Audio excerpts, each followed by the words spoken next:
Este martes, la Consultoría Jurídica del Poder Ejecutivo reunió 50 juristas para escuchar sus opiniones acerca del anteproyecto de reforma constitucional, mientras algunos diputados de distintos partidos políticos dijeron tener sus reservas sobre los aspectos que se ha planteado desde el Poder Ejecutivo. Sobre esto, conversaremos esta noche con nuestros 3 juristas invitados: Cristóbal Rodríguez, abogado experto en temas constitucionales; José Dantes, candidato a la presidencia de la Secretaría General del Partido de la Liberación Dominicana y secretario jurídico de ese partido; y Manuel Conde, que es abogado y director del Instituto de Formación del Partido Revolucionario Moderno. Yo creo que aquí estamos todos: políticos, sociedad civil, constitucionalistas, ¿verdad que sí? Estamos completos. Buenas noches, ¿cómo están ustedes? Buenas noches. Hola, ¿qué tal? Buenas noches, Yulisa. Buenas noches, colegas. No, buenas noches. Un placer estar aquí compartiendo este espacio de nuevo con Yulisa Céspedes. Usted y yo teníamos mucho que no nos Caramba, qué bueno. Y en esta ocasión. Brevemente, ¿qué piensan ustedes del proyecto constitucional antes de irnos a la primera pausa?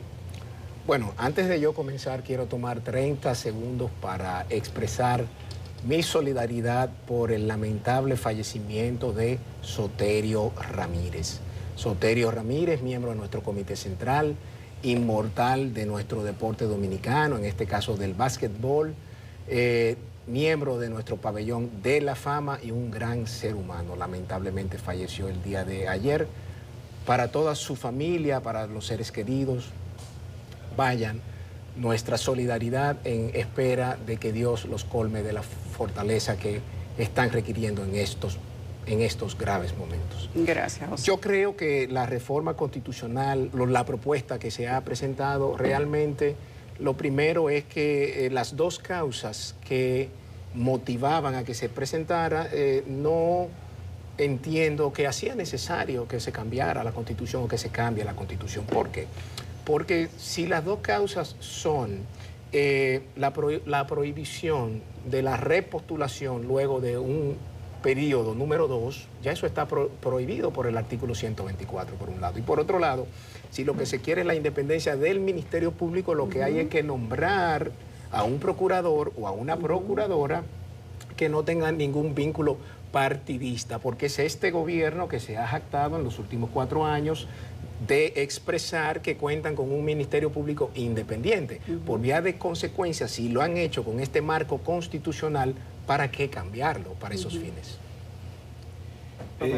Bueno, buenas noches de nuevo y muchísimas gracias por la invitación. Es un placer para mí estar con los queridos colegas que comparten el panel conmigo. Yo pienso que, lo he dicho muchas veces, la Constitución vigente en la República Dominicana, que es una Constitución que representó una profunda transformación en muchísimos ámbitos institucionales, nació, sin embargo, necesitada de reforma. Y por diversas razones, algunas de las cuales son objeto de tratamiento en la propuesta que ha presentado en el día de ayer el presidente de la República. Yo creo que la cuestión de la autonomía funcional o de la independencia, como algunos le llaman, de un órgano como la Procuraduría, para no hablar del Ministerio Público, de la Procuraduría General de la República, no es una cuestión que depende de lo que diga o deje de decir la Constitución. Es una cuestión que depende, desde mi punto de vista, esencialmente de cómo está estructurado constitucionalmente el régimen de incompatibilidades, no tanto el cómo o el quién designa al titular de la Procuraduría, sino cómo está organizado el régimen de incompatibilidades, qué cosas constituyen impedimentos para acceder al desempeño del cargo de procurador. Esta cuestión no está adecuadamente tratada en la Constitución de la República Dominicana. Y aunque no fue objeto de las preguntas ni de las explicaciones de detalle que dio en el día de ayer el presidente de la República, sí es una cuestión que se aborda, a mi modo de ver, de manera adecuada en el proyecto que se presentará, o con las variables o con las modificaciones que se hagan, se presentará el 16 de agosto según se anunció. Quiero mencionar un elemento que es, ahí se está planteando una causal de incompatibilidad con el desempeño de la titularidad de la Procuraduría el hecho de tener menos de 5 años de haber ejercido militancia activa en un partido político. Esa no es una cuestión menor, porque es que el jefe del Ministerio Público, para decirlo de alguna manera, es el responsable de la dimensión persecutoria de la política criminal del Estado, que muchas veces en cuestiones sensibles tiene como objetivo actores del sistema político, que muchas veces son actores que comparten su condición de miembros de órganos de dirección de partidos políticos con el ciudadano presidente que los designa o que los ha designado. Entonces yo creo que esa era es una cuestión pendiente de resolver. Por otro lado, yo creo, y en esto discrepo de la posición de Dantes, yo pienso que la cuestión de la reelección presidencial no tiene que ver, el objetivo no es reiterar la fórmula de 2 opciones de candidatura y nunca más. Es verdad, eso ya está establecido. El propósito es lograr o buscar cierto estándar de garantía de permanencia de esa fórmula. Y yo creo que hay razones válidas para ello. Yo no estoy de acuerdo con la petrificación o con el establecimiento de una cláusula de intangibilidad.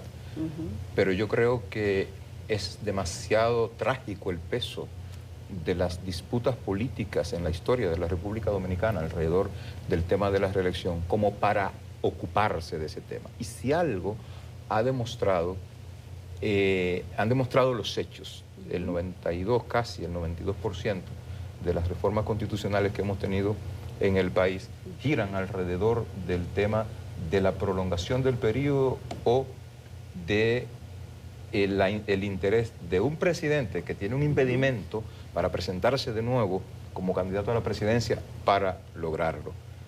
Y esa ha sido la causa de guerras civiles, de golpes de Estado, de contragolpes de Estado, de quebrantamientos institucionales, de crisis económicas, de divisiones partidarias. Es decir, ha sido un agente de zozobra profunda a lo largo, no de ayer, de 180 años de historia republicana. El candado no ha servido. Manuel. No, precisamente, me siento feliz de estar aquí con un maestro del Derecho Constitucional, Cristóbal Rodríguez, y José Dantes, un respetado abogado y dirigente político. Y más que decir, estar aquí sentado en la mesa junto contigo, luego de casi 3 años que estuvimos en un panel en común. Bueno, la lógica de esta propuesta constitucional creo que gira en torno al planteamiento que hacía el profesor Cristóbal Rodríguez. Es la historia la que ha presentado la necesidad de una reforma en términos de generar dificultades para reformar la Constitución de manera que no sea tan fácil prolongar los periodos presidenciales. 39 reformas constitucionales, de ellas 31 han sido para precisamente propiciar una repostulación presidencial. De manera que no es solamente un deseo del presidente de la República, creo que un amplio sector de la sociedad dominicana estaba esperando que esto se colocara en el tapete. E incluso muchos que hoy tienen un discurso contrario, que han cambiado de opinión, fueron los que utilizaron el término candado cuando sus intereses se vean afectados. Yo creo que es una de las propuestas que más se espera en la República Dominicana, aunque en términos, vamos a decir, técnicos, el colocarla como una cláusula pétrea a muchos les choca, efectivamente. Hay que analizar esa denominación de pétrea y de intangible en el contexto de la historia dominicana.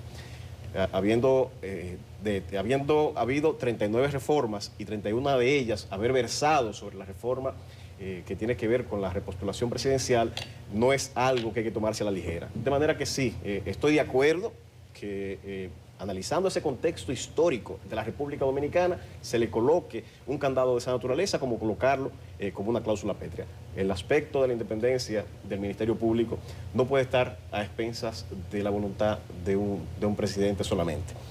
Si bien en la fórmula que se genera, el presidente de la República presenta la propuesta Hay un escrutinio y una decisión que está a cargo de un órgano más diverso, que es el Consejo Nacional de la Magistratura, que es un órgano integrado por otras fuerzas políticas y que al fin de cuentas ha de someter esa propuesta a un escrutinio mayor.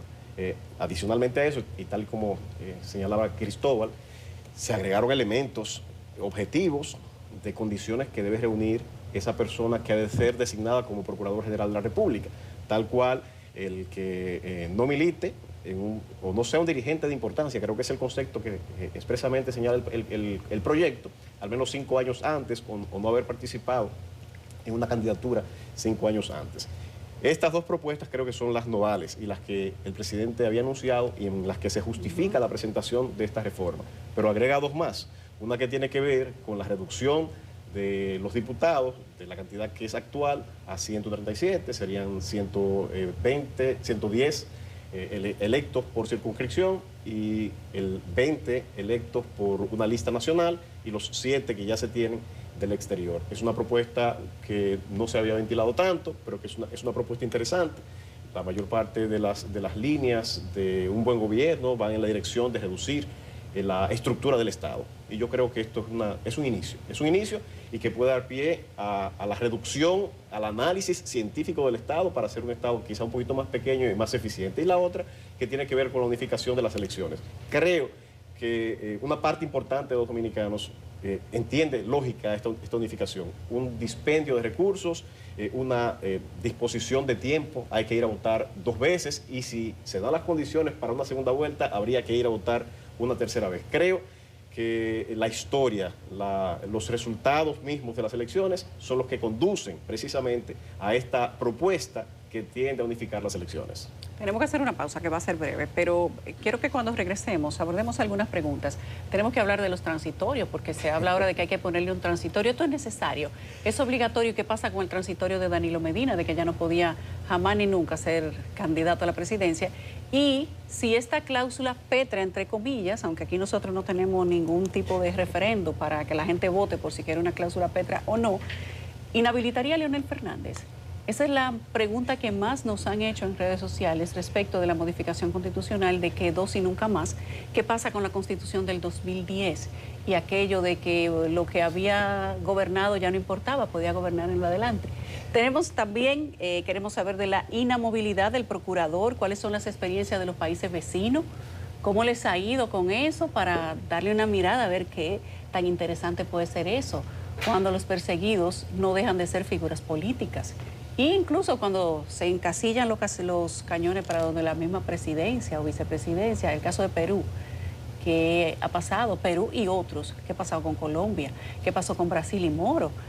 Veamos algunos aspectos que no se han tocado todavía, porque mucha gente se ha quedado en el aspecto electoral y político, pero vamos a darle un poco de dimensión para que la gente entienda cuáles son las consecuencias de modificar la Constitución, las buenas y las generales. ¿Por qué no? Ya venimos.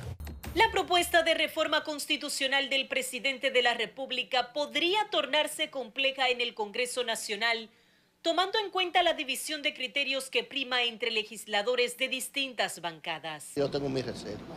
Para este diputado oficialista, la reducción de la matrícula legislativa que se plantea no luce del todo clara. No lo veo con claridad porque, por ejemplo, yo te pongo...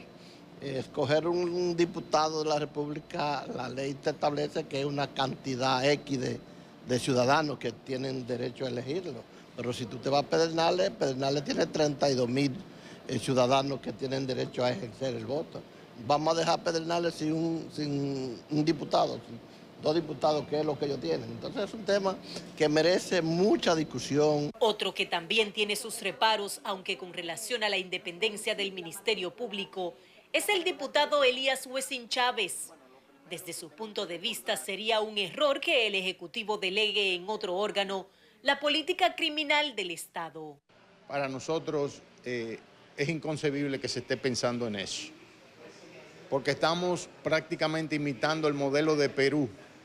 Y si usted se mira Perú, lo que ha sido Perú en cuanto a inestabilidad e ingobernabilidad, y que todavía está sufriendo eso, se debe precisamente a eso. Porque por un quítame esta paja se judicializa un gobierno completo. La unificación de las elecciones es otro de los temas sobre el cual los congresistas también tienen posturas fraccionadas. Eso nos va a ahorrar unas 3.000 o 4.000 millones de pesos si la hacemos el mismo día. Yo también aportaría. Nosotros creemos que deben de ser 3 elecciones. Una para elegir el presidente de la República, una para elegir el Congreso y otra para elegir los municipales. Aunque a partir del 16 de agosto el PRM gozará de una amplia mayoría para aprobar las reformas del presidente Abinader, la advertencia de la oposición es que al mandatario es a quien más le conviene que exista legitimidad. Yarilis Calcaño, CDN. Según lo que nosotros podemos ver, hay cierto nivel de preocupación por la inamovilidad del procurador. Es algo que no se está tratando de una manera profunda, al menos no en las 24 primeras horas de que se presenta este proyecto. Pero para nosotros, en el mundo jurídico que trabajamos y que vemos lo que ha pasado en diferentes sectores, me gustaría saber qué piensan ustedes del ejercicio que han hecho países vecinos y donde se ha dado una dinámica interesante, porque no voy a decir que ha sido ni buena ni mala, interesante, pero donde hasta presidentes que han estado bajo persecución de manera literal han tenido que aguantársela porque el procurador es inamovible. También se han generado investigaciones interesantes sin que el poder político haya podido desvincular la investigación quitando la cabeza del Ministerio de Justicia o la Procuraduría, porque por constitución, por protección legal, el procurador o el fiscal general o el abogado general no puede ser destituido. Ambos puntos, empecemos por ahí. Bueno, mira, yo creo que realmente la inamovilidad en este caso que se ha planteado es de 4 años. O sea, que concluya con el propio periodo constitucional de quien lo haya designado. Lo que yo critico en este caso, más que la inamovilidad, que es criticable porque entonces dice que se puede romper a través de un juicio político. Entonces, sí, o es independiente o está sometido a los criterios políticos de un juicio. Lo que yo critico es que se haga a través de un órgano como el Consejo de la Magistratura. ¿Por qué? Porque cuando se incluyó ese funcionario en el 2010, luego de esa reforma del 2010, se criticó que él fuese parte de la elección de los jueces de la Suprema, que son sus contrapartes. Que el fiscal no puede elegir jueces, pero en este caso en este caso, entonces 2 jueces estarían participando en la elección del procurador general. Entonces, lo que antes era malo, ahora es bueno. Pero ahora sería al revés. Exacto, ahora sería al revés, pero es exactamente el mismo tema, es la misma situación.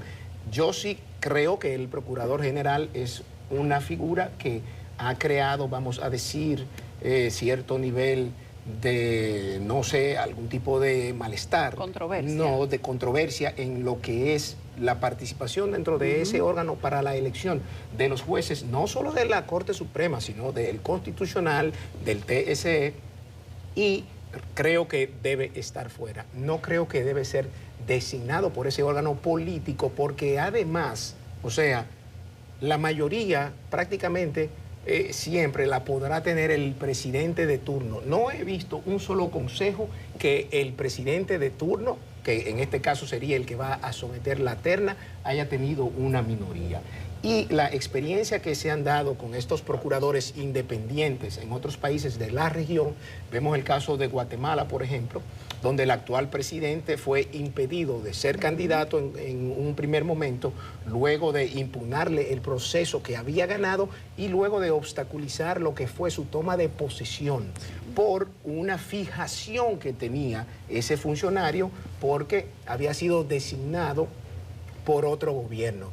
Y cuando tú te vas a los casos de Colombia, de Perú, en el de Colombia hubo un fiscal general que cuando entró el actual presidente Petro, pues hubo una situación grandísima, pero también cuando estaba el expresidente Vélez, Uribe Vélez. También. Entonces, y en el caso de Perú nos hemos dado cuenta cómo la intervención de este funcionario en supuestas investigaciones al poder político, no es que nadie está exenta de ellas, sino cómo ha afectado la estabilidad política de ese país, que en 4 años creo que van ya por ¿cuántos, presidente? 5, si no me equivoco. O sea, hay pero que ser muy cuidadoso. hay que ver si en República Dominicana tendríamos perfiles así, que de gente que teniendo una posición en el Ministerio Público o la primera posición dentro de la Procuraduría serían tan incisivos. Bueno, ya hemos visto gente que no están en el primer puesto y han sido más que incisivos, han sido subjetivos, han sido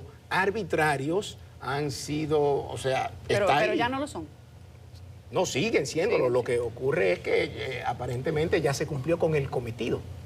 Mira, en los países del hemisferio está el caso de Ecuador, que tiene el Consejo de Participación Ciudadana y Control Social, que es un consejo que se elige de manera democrática, pero es un consejo de élite, son personas que deben cumplir con un perfil específico y tienen atribuciones bastante amplias de designar jueces, y también tienen la atribución de designar lo que es el fiscal general, que es el equivalente al procurador general de la República.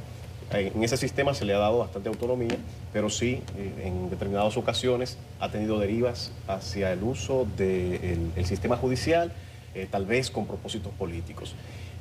Yo digo que también, si no hay hechas, no hay sospechas. No quiere decir que se inventaron los casos. Si se iniciaron procesos judiciales, quiere decir que alguna evidencia de alguna manera existía que condujo hacia esos procesos. Pero la realidad es que esos países están en situaciones de inestabilidad, aunque la causa no ha sido sola la existencia de una independencia quizás tan reforzada, sí tal vez es parte de la problemática. El caso de Perú tiene una designación que es por carrera, tiene una carrera del Ministerio Público bastante sólida, y se presenta cuando se genera una vacante, se genera una elección entre sus pares. Es el Consejo del Ministerio Público que elige entre sus pares a uno de sus compañeros. El caso de Colombia, ahí en la crítica que hacía a que participe el Poder Judicial, allí es la última palabra la tiene la Suprema Corte de Justicia. En Colombia existe un Procurador General de la República que no tiene la atribución del fiscal general, y un fiscal general. El procurador es un híbrido muy peculiar. Es un ministro de justicia, el equivalente. Es un híbrido como Milagros Ortiz Bosch, combinado con tal vez con la dirección, el MAP, con el Ministerio de Administración Pública. Tiene una amplia atribución que sobre todo va en la dirección de perseguir las faltas administrativas y las fallas que existan en la administración pública. Ese no es. El que es equivalente al procurador nuestro es el fiscal general. El fiscal general se genera una terna de diferentes cuerpos. Una la presenta el Poder Legislativo, otro lo presenta el Ejecutivo, y quien toma la última decisión es la Suprema Corte de Justicia. De hecho, ha habido tranques en determinadas ocasiones. Lo que se ha visualizado, se ha visto lo que ha ocurrido en el hemisferio, y entiendo que la solución que se ha propuesto en la República Dominicana es bastante atinada. Es apelar al sentido común de un presidente de la República, que debe identificar un perfil que, si es sometido al escrutinio público, si es sometido al escrutinio de un colegiado como es el Consejo Nacional de la Magistratura, bueno, resista ese análisis. Yo creo... Un órgano político. Sí, es un órgano político. Al fin de cuentas es un órgano político que ha dado resultado con el Poder Judicial. Podemos negar los avances que se ha tenido en la República Dominicana en términos judiciales. Desde la reforma del 94, en la que se incorpora precisamente la figura del Consejo Nacional de la Magistratura, hemos parido un Poder Judicial que, si bien adolece todavía de muchas faltas, es superior a muchos sistemas judiciales, incluso de países desarrollados. Y se debe precisamente en gran medida a esa configuración que, bueno, hay que decir, una parte importante de ese aporte, de esa idea, la dio José Francisco Peña Gómez. Y esa reforma se ha mantenido increciendo. Malas decisiones a veces, con un presidente de la Suprema político, que ha habido algunos con marcada inclinación política, y no solamente por ser políticos, sino que han hecho malas gestiones en la Suprema Corte de Justicia. Y aún así, la institucionalidad ha primado y se ha mantenido el sistema de justicia dominicano. Con sus altas y sus bajas, ha sido el mejor sistema que se ha tenido. Creo que se ha ganado por peso propio el Consejo Nacional de la Magistratura, ser el órgano que al fin de cuentas decida quién va a ser finalmente el procurador. Mira, yo creo que los temas, o sea, primero, no hay un modelo que tú puedas decir, este es el modelo. Aquí se han mencionado muchísimos países, cada cual tiene un régimen específica y un régimen distinto de designación, de criterios de extracción, de proveniencia, etc. ¿Cuáles son, a mi juicio, los temas a los que debería ponerse atención? Yo creo que ningún funcionario, y ninguno debe estar exento durante el ejercicio de sus funciones de responsabilidades expresas, expeditas, funcionales, activables. No del juicio político. El juicio político no es una cuestión que se pueda activar porque sí. Y si no, miremos la experiencia. No, lleva un proceso ¿Cuántos procesos complejo de juicio político hemos conocido? ¿Por qué digo esto? Porque el Procurador General de la República, no hemos tenido tal vez la experiencia todavía, pero es un ente que no responde ante nadie. Si nosotros le asignamos inamovilidad, así sea por 4 años, es decir, imposibilidad significa imposibilidad de ser removido, imposibilidad de ser destituido. Y sobrevienen causas que ameritan. ¿Cómo lo hacemos? A través de un juicio político. Sí, no, pero a los través de un juicio político que nunca ha podido funcionar, salvo en el año 2008. Sí, pero hay una situación... Con la Cámara de Cuentas. Sí, pero hay una situación que quisiera ahí plantear, porque yo soy de los partidarios de la inamovilidad. Si queremos un procurador que sea capaz incluso de cuestionar a las autoridades de turno, hay que darle alguna garantía. ¿De qué manera se va a enfrentar un procurador? No se trata de discutir las garantías de independencia funcional. Se trata de que el más independiente tiene que ser sujeto de responsabilidad por las acciones en que pueda incurrir. Inclusive el más es decir, independiente. el presidente de la República, todos los funcionarios tienen la obligación, el deber de responder. No hay en el caso del Procurador General de la República. Y esto parece una cuestión banal, vuelvo y digo, porque nunca hemos tenido la ocasión, nunca tuvimos la ocasión de enfrentarnos a la posibilidad de que no hubiera elección de autoridades antes del 16 de agosto. Estuvimos abocados a esa eventualidad en el contexto de las elecciones del 20, porque para situaciones de esa envergadura se piensan las definiciones institucionales.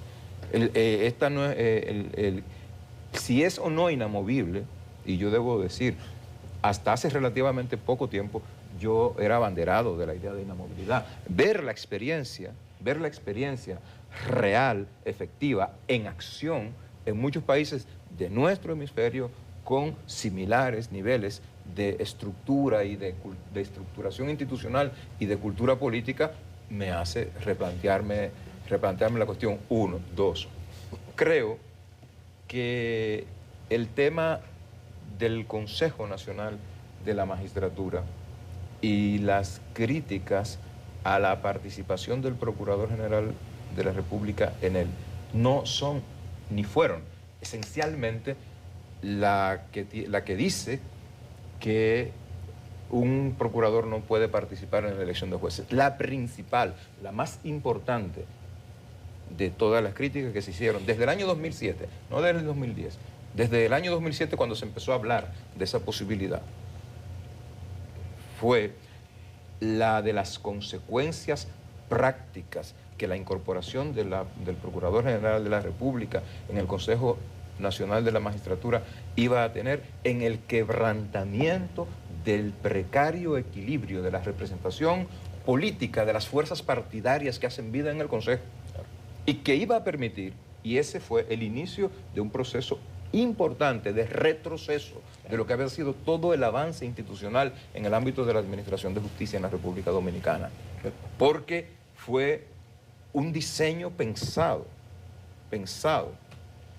para el retorno por la puerta grande del control político partidario, de los mecanismos de decisión de los integrantes de la Corte Suprema de Justicia, del Tribunal Constitucional y del Tribunal Superior Electoral. Esa fue la consecuencia práctica. Aquí, en el año 1997, el presidente de la República, primera convocatoria del Consejo, tenía una representación precarísima. Mira, minoría. En el año 2002, Hipólito Mejía tuvo que sentarse a negociar con el doctor Balaguer y con el PLD. Y salió de ahí y dijo con la gracia que siempre lo ha caracterizado, hubo que darle al doctor Romero a Balaguer y hubo que darle, no recuerdo a quién, al otro.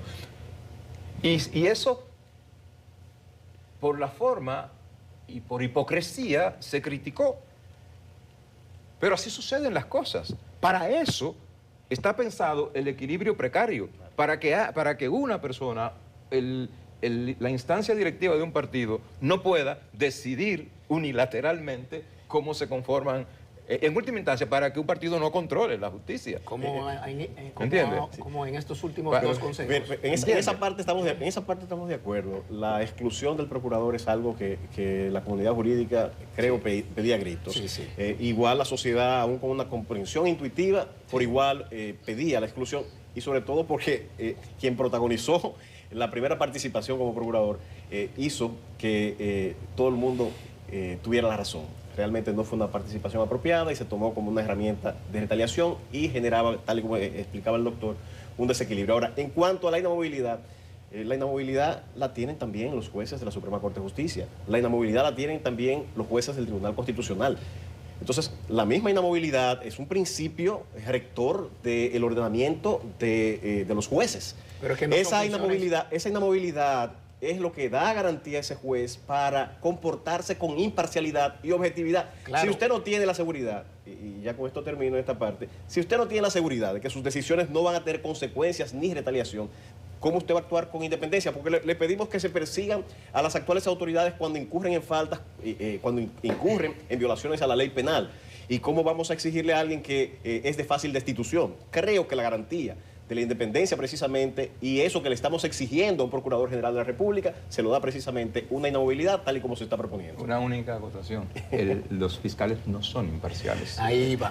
Los fiscales no son imparciales y por tanto no se puede equiparar la inamovilidad de determinados tribunales o de determinadas instancias judiciales a la de los fiscales. Son actores. Pero bien, en términos procesales, vamos a ver, el Ministerio Público en la parte de la investigación, ustedes que son Dantes, que tiene mucha experiencia penal, fue fiscal. En la parte de la investigación se rige por el principio de objetividad.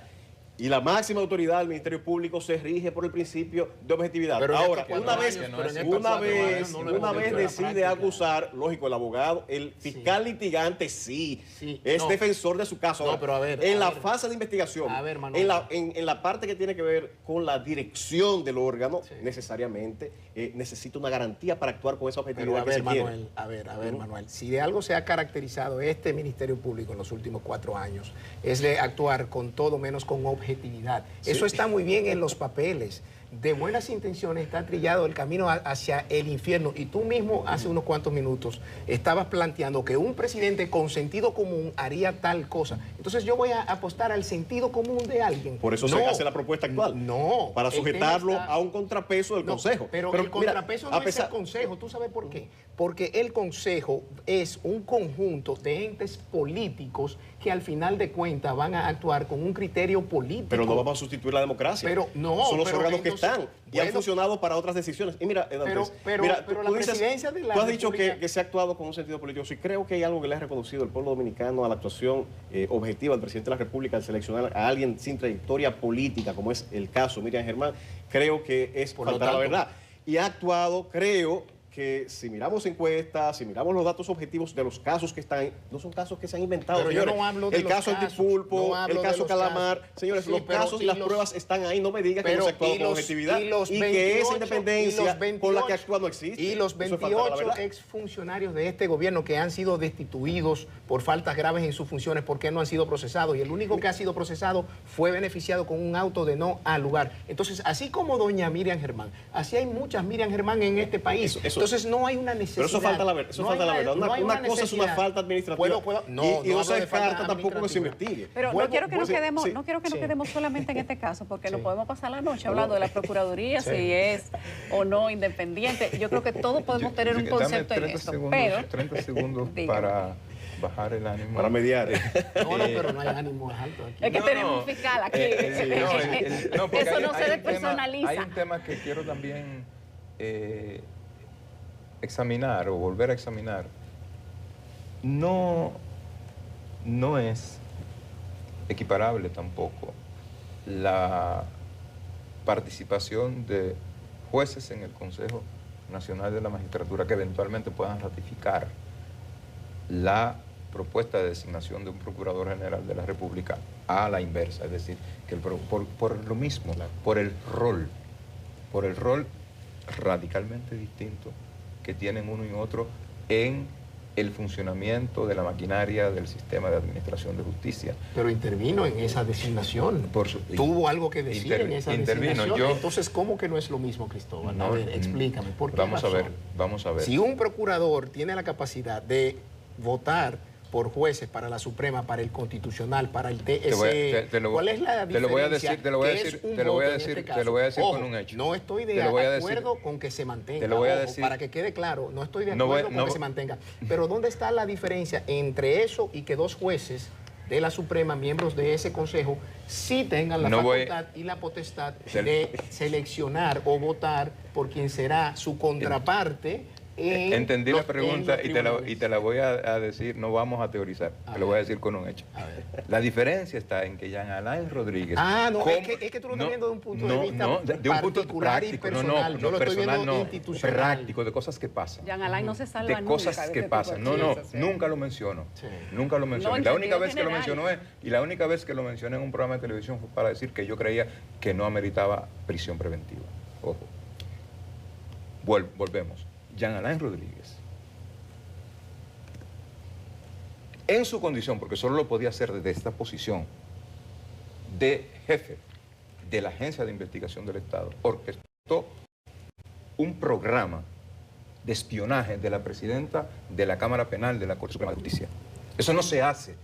No lo puede hacer un juez que no tiene facultades de persecución ni maneja herramientas de persecución. Entonces es diferente. Pero puede autorizarlo. Es muy diferente. Quien lo autorice es un juez. Esas acciones de persecución son autorizadas. Eso no se hizo. Eso fue un sistema de espionaje espurio. Espurio. Y yo lo conozco, porque yo también fui parte. Fue retorcido. También fui parte de los que fueron objeto. Porque fue a mi oficina donde se decía que iban los paquetes.